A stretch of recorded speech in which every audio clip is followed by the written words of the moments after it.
Hi కరివేపాకు chicken fry. కూరల్లో కరివేపాకు పిల్లలే కాదు పెద్దవాళ్ళం మనం కూడా తీసి పడేస్తాం కదా.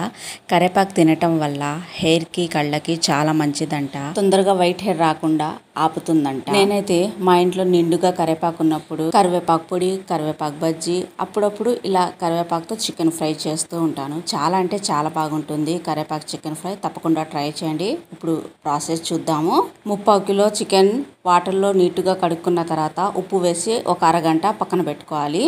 అప్పుడులోగా కరివేపాకు పొడి చేసుకుందాము. పొయ్యి మీద కడాయి పెట్టేసి అందులో చెక్క, లవంగ, ఇలాచి, ధనియాలు, జీలకర్ర వేసేసి మంచిగా అరోమా వచ్చేంత వరకు ఫ్రై చేసుకున్న తర్వాత 2 గుప్పెళ్ళు కరివేపాకు వేసేసి కరివేపాకు కూడా మంచిగా క్రిస్పీ అయ్యేంత వరకు ఫ్రై చేసి పక్కన పెట్టుకోవాలి. కరివేపాకు చల్లారేలోగా నేను ఒక పెద్ద ఆనియన్ సన్నగా చాప్ చేసి పక్కన పెట్టుకున్నాను.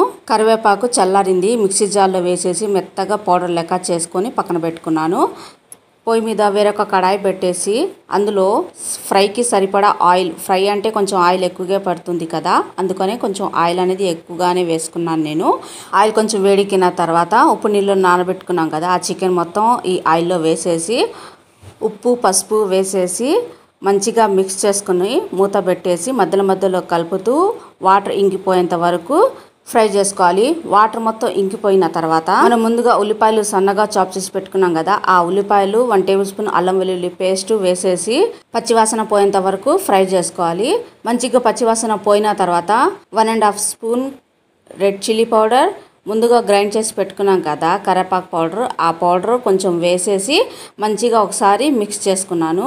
మిక్స్ చేసుకున్న తర్వాత మళ్ళీ మిగతా పౌడర్ మొత్తం వేసేసి కొంచెం కరివేపాకు వేసేసి రుచికి సరిపడా కొంచెం నాకు సాల్ట్ అనేది తక్కువ పడింది, అందుకని నేను సాల్ట్ అనేది కొంచెం వేసేసి మంచిగా 2 నిమిషాలు చక్కగా ఫ్రై చేసుకొని సర్వింగ్ ప్లేట్లో సర్వ్ చేసుకోవడమే.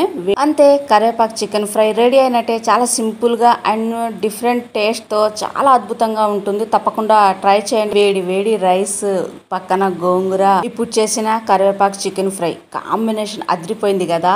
నాకైతే చాలా ఇష్టం, నేనైతే లొట్టలు వేసుకొని తిన్నాను. మరి తప్పకుండా ఇంట్లో ట్రై చేయండి. అలాగే మీ ఫ్రెండ్స్ అండ్ ఫ్యామిలీకి వీడియో అనేది షేర్ చేయండి.